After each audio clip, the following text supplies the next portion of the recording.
morning, everyone. My name is Chris Forrester, and it's my job to welcome you to these NDS perspective panels looking at the state of the industry today. We are honored this morning to have Mr. Samir Manchanda, Chairman and Managing Director of DEN Networks, the Delhi headquartered cable company in India. Mr. Samir, thank you very much for your time today. Can I ask you in a little moment just to give us an overview as to DEN and where you are and what you're doing? First, thank you for having me here. With respect to where DEN is and what DEN does, DEN's a cable company. So India, if you look at it, is a very large market. I would say it's next to China as far as number of million households go. It's as large as like 230 million households with 145 million TV households. And cable has been the largest. So cable is about 90 million households. We have 10 million households. So we are really one of the largest cable companies in India. Now, the DTH scene in India is nothing if not vibrant. 6 players, commercial players, plus Doordarshan. And they are adding, as I understand it, the best part of 1 million subscribers a month. How does cable respond to that sort of growth and those challenges? You know, DTH came in 6 years back. It came in the year of 2005. That was the first DTH platform. So in 6 years, what the market was that India was 62 million cable homes. In 6 years, what has happened is that the market has gone to television homes, 30 million DTH homes, and about 94 million cable homes. So cable has expanded, DTH has expanded. Cable, the difference is cable is predominantly analog, while DTH is naturally digital. But I think DTH has done 2 big things for the Indian, really the consumers and the industry. One is that it has created awareness of digital, and the second is that it has actually widened the universe, because it's, the cable dark areas where cable couldn't go. The people which are watching Doordarshan and terrestrial have become DTH market. And that's still a big market. There's still another 25 million homes which will either predominantly go DTH rather than cable, because of the fact that cable doesn't reach them. Now, an hour ago in your seat, we had the chief executive of Tata Sky. Right. And he expressed some surprise that there was any digitization taking place in the cable systems. But give us your view as to where you are with digital cable. You know, it's something which we've inherited. India is a very funny market in that sense that how did the cable come across? I'll just like you to go to 2 minutes to a history of cable. It came in '91, and with really no rules and regulations. It came in the first satellite TV. People just, at those days, large satellite dish, if you do remember, put it in, wired the cable, brought you cable TV at home.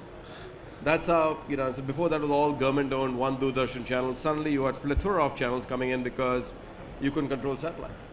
But all done on cable. So that was all brought in by pop-bomb shops, which we call as the local cable operators. Yes. So very simple, no investment, just one investment there. So that was really, a lot of entrepreneurship by 60, 70,000 of those people. Over the years, the consolidation of cable has happened. The large people have come in. DEN is only a 4-year-old company. And we believe our theory is consolidation of cable. And that is what's happening. And I think, so one has got to look at from that point of view. And today also the economic interests of a cable with an LCO are not matched. And that's the reason digitalization is still taking time. But I think in the next 2 years, you'll find a big change. So you see yourselves not initiating, but starting the rollout of digital You do. cable. I mean, so today we have 10 million analog homes, out of which about 600,000 are digital homes. But we still feel that over the next few years, you'll be expanding radically in digital. Now, frequently at the end of your cable system, you've got local operators feeding their local communities. And one of the challenges in that is under declaration. They're not beginning to tell you what their true numbers are. How are you going to solve that problem? Well, that's the biggest challenge, but if you look at it, that's the biggest opportunity. If you look at it, it's that challenge which got us to be a cable player and rather be a DTH to some other player. Because what happens is if you sort the challenge out, your returns are far, far superior. You're not in a you're not in a period where you say that you'll you'll be investing for 7 years and then having a payback period. Your returns are very, very superior if things like that change. Now the question is, when will that change? And will that change happen? I think we are beginning to see the change. And the change is, one is driven by the customer awareness. The customer wants digital, wants better quality.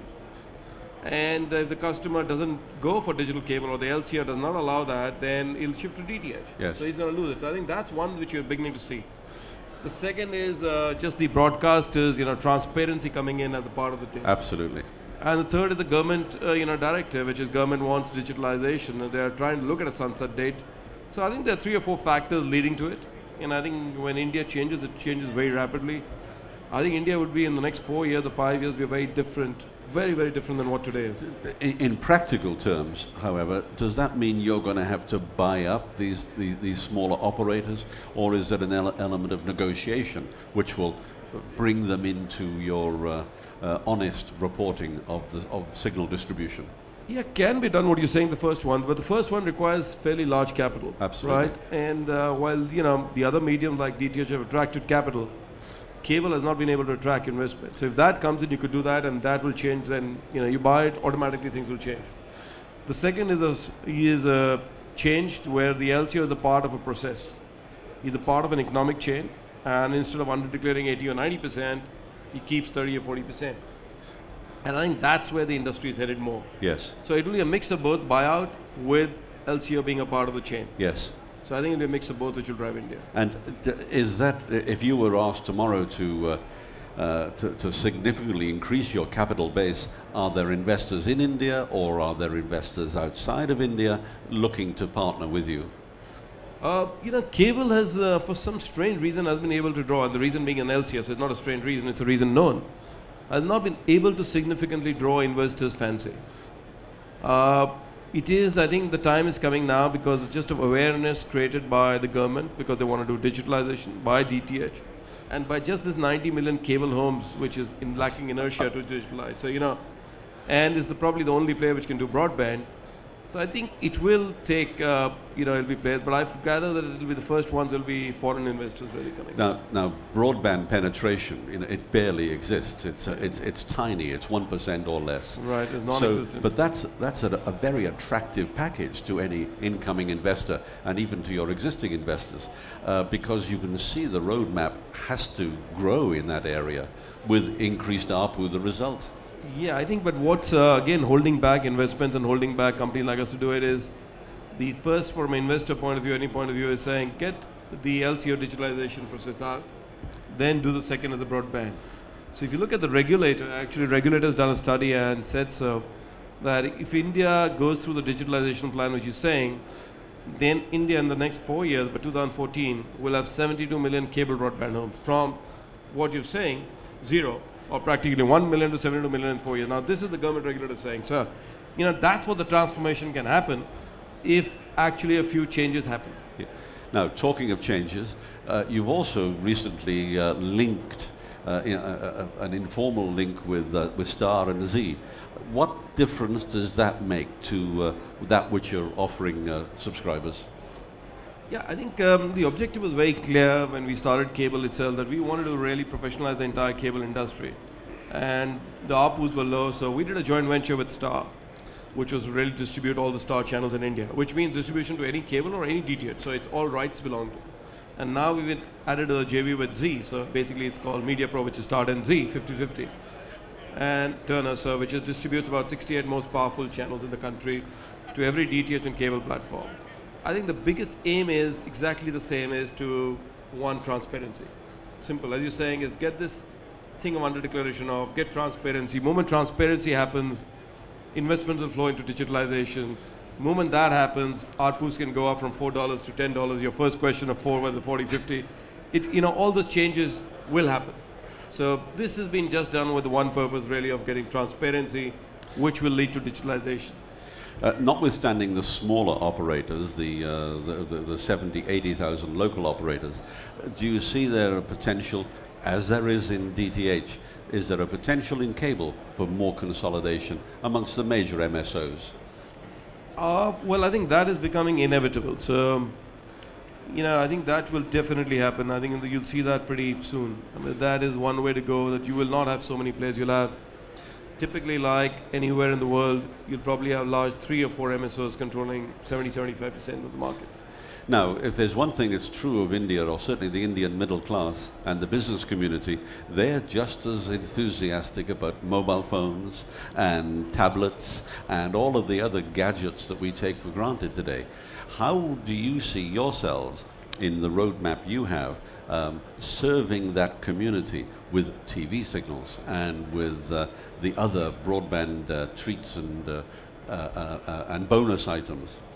Yeah, I think we believe that we as a company are very clear that that we are in distribution. So we're saying that as long we can distribute our content to the consumer home, whether it's through TV or he wants to see it, that means for us naturally becomes television, digital, and broadband becomes important. And as long as that is there, we'll get a fair share of revenues. I know that when broadband and all that is saying it's a statement which is a little bit far away in the Indian. But still, 3 to 5 years is not a long period when these things change. Absolutely not. So I think we want to be very clear that we're going to be ahead of the curve, and I think we've been in the industry to know that, to sense when the change is happening and to really move in that direction. Now, there's been some criticism of the regulator or the regulators. There's perhaps an excess of regulation. What's your view? If you look at it, there are 2 things. The Ministry of I&B regulates channels, which is like the broadcasting side. And the distribution on the pay side is regulated by the telecom regulator. But you've heard various things about them. But if you look at it, what the telecom regulator has actually come out of the new policy, and he's recommended and sent it to the government. If that happens, I think it's a very, very fair and very liberal policy. It actually is really going back on free market pricing, everything left. I think it's a very different market, and that's what it's saying is that you can actually do that in a digital foray, in a digital area, but in an analog area where the customer doesn't have a choice, you need a different regime. Sure. So I think if you look at the future is, I think it's a fairly nice and liberal policy. What's the timetable? What do you understand the timetable to be? No, he's given a timetable which is very aggressive, but I think the government has got to accept it. So he's given a timetable of 2014, the entire country going digital. Right. Now that means nearly you'll have, there are already 95 million cable homes which need to go digital. And in another 3 years, you'll probably add another 30 million. So you're talking about another 125 million to be done. It's a very aggressive target. So here at the show today, what sort of services are you looking at? Are you looking at further distribution? Are you looking at digital compression? What's on your CTO's wish list? No, there are really 2 big things for us. One, of course, is digitalization. So everything which happens with digitalization, that's one, compression, and the second is broadband. Yeah. If you look at it, those are 2 significant parameters which we are. So I think we don't want to spread ourselves thin. These are 2 core issues which we want to be, and this is what we want to be. And then, of course, other things will come along. Well, I'd like to invite you back here in a year or 2's time, so you can tell us what's been achieved in that period and how much closer you are to achieving those goals and aims. But meanwhile, thank you very much for your time. Thank you very much. I really appreciate it. No, pleasure. Thank you very much. Thank you.